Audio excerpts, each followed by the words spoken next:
So first is understanding that you're not what your religion tells you you are. You're not what your parents tell you you are. You're not what your friends tell you you are. In fact, you're not even what you tell yourself you are, because you don't even truly understand your limitless potential. So when you live in a situation whereby you're limited by the opinions and the insecurities and the projections of other people, what you're doing is you're limiting your potential and your growth for self-development. And the first part is understanding that you can become whoever you want to become. If you want to become successful, you will become successful. If you want to become rich, you will become rich. If you want to become literate, you will become literate. If you want to become well-traveled, you will become well-traveled. But you can't want something and then do another 100 things that are an antithesis or completely opposite to the goal that you want. So if I want to get rich, well, I'm going to have to pay the price. If I want to travel the world, I'm going to have to pay the price. And most people, they want something, they wish things, but they don't truly want them and then work towards them. So know where you want to go, know what you want, and then don't want other 100 things that are completely opposite to the achievement of that goal. So you don't have to have a ton of goals. Establish, 2, 3 goals, things that are easily executable and easily achievable. You don't have to go out and make $1 million tomorrow. No, relax. What is the next book about business and leadership that you should read? Mm-hmm. How should you be working out and eating and taking care of your health? How do you treat your relationship with your mom and your dad and your siblings? Well, that's going to easily translate into how you treat your business partners. So how you do the small things is how you do the big things. And like I said before, you just master building that foundation, building those little bricks day by day. And once you zoom back out, you'll see the beautiful creation, the beautiful artwork that you've built with your life. And it'll be a masterpiece for everybody to observe and be like, this guy lived a great life. And maybe to kind of take off the magic, right? Oh, this person is so successful, or this person is so fit. There's a process behind everything. Yes. There's a process behind everything. You want to get fit, bro. like you can count your macros and train 4 or 5, times a week go with a PT. You want to build wealth. There is a process to build wealth. You want to build a business, you want to build a personal brand. There's a process behind every freaking thing. And it's kind of boring once you understand that, because you're like, man, I'm just repeating the same shit every day. But that's where most people kind of fail, because we're all looking for like the thrill and the thrill of the new thing. But actually all these things that we need to do to like get successful in one area or another of life is just based on processes. The process and in the preparation, you have to, if you want to become a billionaire, if you want to become a millionaire, you have to develop the philosophies, the ideas, the habits, the work ethic of this type of persona, of this character, in order to then become that type of individual. Abraham Lincoln famously said, if I had 6 hours to cut down a tree, I would spend the first 5 sharpening the axe. So it's not about just the hustle, and it's not just about the grind, it's about the preparation, it's about the effort, it's about the dedication. Yeah, you see Usain Bolt, right, on stage with the gold medal. You see Michael Phelps on stage with the gold medal, but you don't see jumping in the pool for fucking 10 years. You don't see having to run sprints in the middle of Jamaica in the heat for decades. No, you don't see that.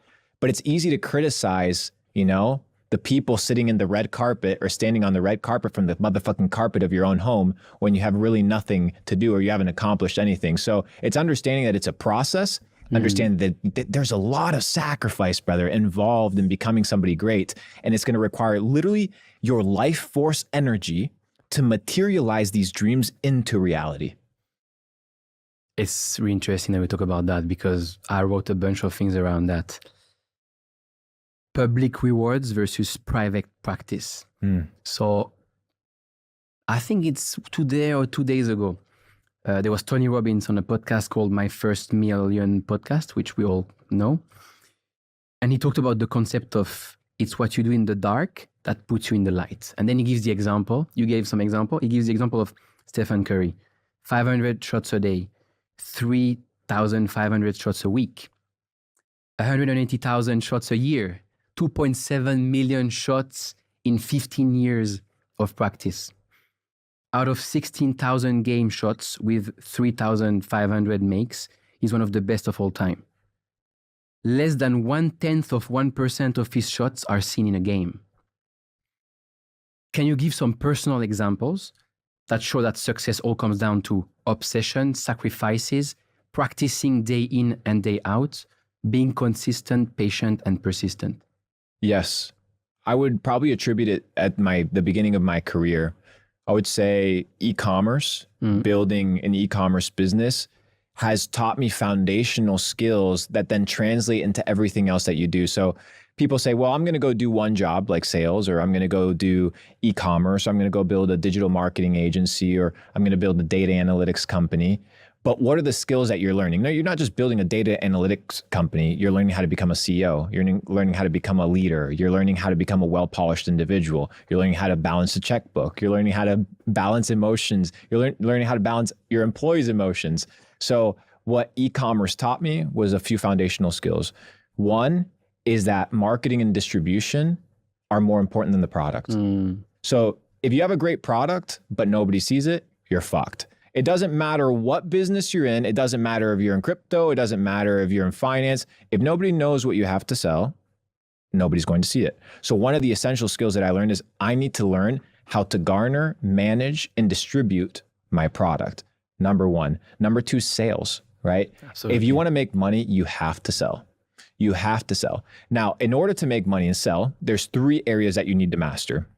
Number one, you need to be the best at what you do. You don't want to get hired for being cheap. You want to get hired for being the best. Number two is what you do in sales needs to be in high demand. You don't want to be selling Eskimo, an Eskimo ice. People are like, I can sell anything to anybody. Yeah, but that necessarily doesn't mean that you're going to be able to make a ton of money. So what you need to do is needs to be in high demand. You need to be the best at what you do. And then finally, you need to be irreplaceable, right? Can you be replaced by AI? Can you be replaced by somebody else? That's a question that needs to be answered. So I figured out in sales, I need to be the best at what I do. So if I'm selling a product or a service, people need to see me as a person of reputable standards. I need to be in high demand. So what I'm going to be selling needs to be in an evergreen niche.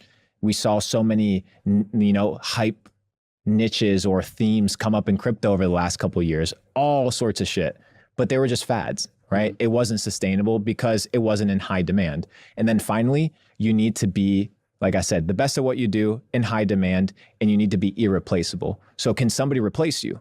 So when you look at your skill sets, you need to ask yourself, well, what now can AI not replace?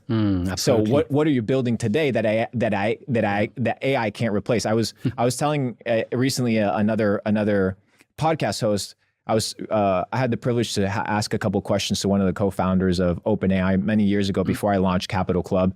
And he told me, I asked him, hey, should I build an AI company? He's like, no, don't build an AI company. Build an AI-proof company. Build something that AI will never be able to replace. Because he's like, you're going to go building AI with who? Against all the MIT kids, Stanford kids, against all these nerds, all these think tanks.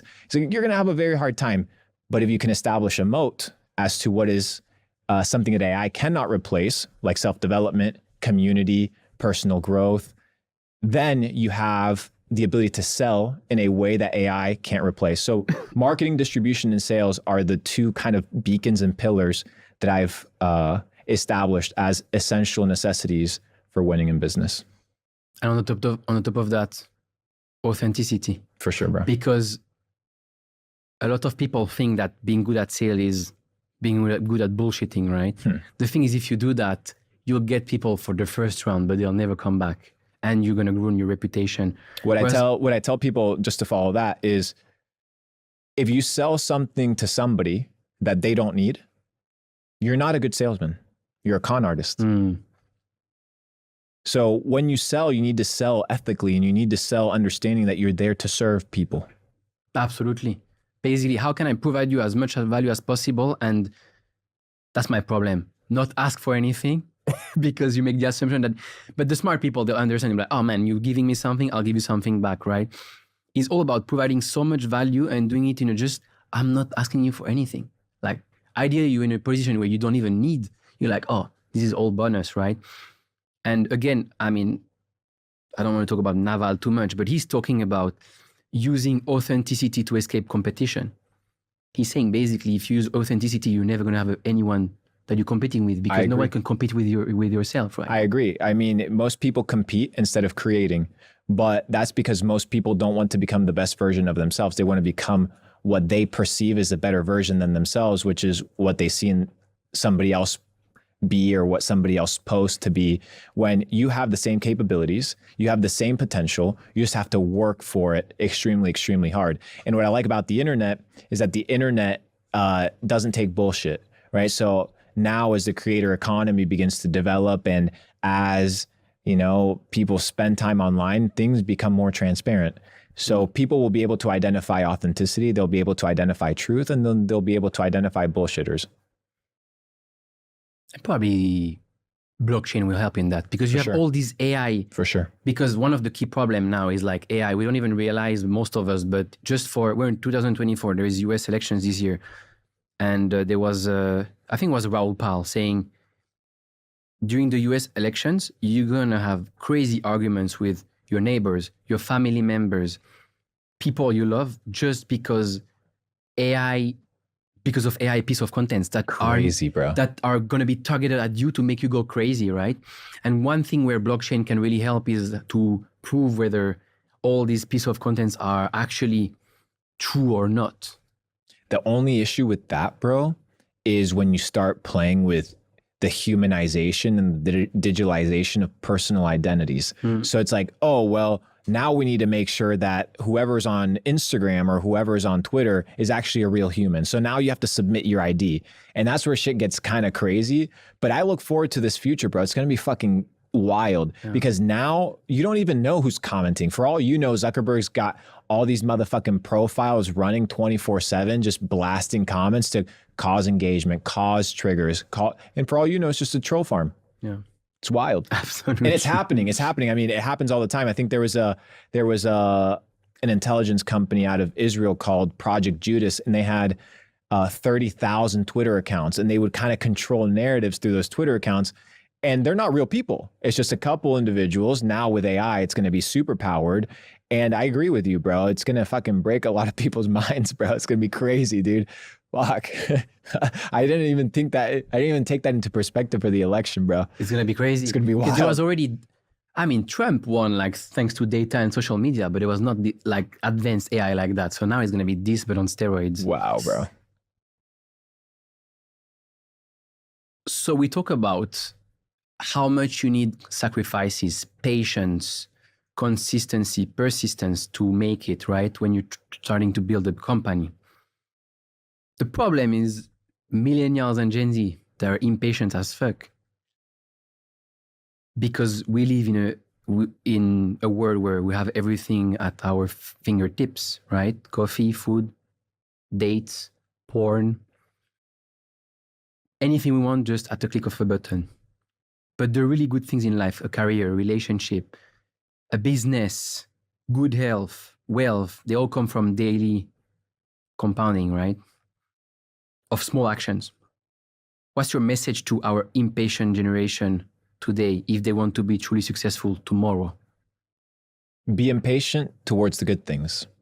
Be impatient towards doing the good things every single day. Be impatient towards waking up and going to the gym. Be impatient to get on your sales calls and close those clients. Be impatient to pick up that book and read. Instead of being impatient about the results, be impatient about the input, because you can't control the output. You can control how many seeds you plant. You can't figure out which seed is going to grow and how many apples are going to come from that apple tree. You can't control that. You can't control the day you're going to become a millionaire. If you say, I'm going to become a millionaire in 1 year, good luck, motherfucker, because if that year rolls around and you're not a millionaire, you're going to feel like shit. You're going to feel unsuccessful. But if you're like, my success is determined by my input and not my output, dude, be impatient as a motherfucker, getting that input, grinding, understanding that money, success is a lagging indicator. So hustle, do what you have to do on the input, and then let by natural law, which is a principle that applies to the universe, right? Action causes reaction, input causes output. Focus on what you can control, be impatient about becoming great, and the rest will play out.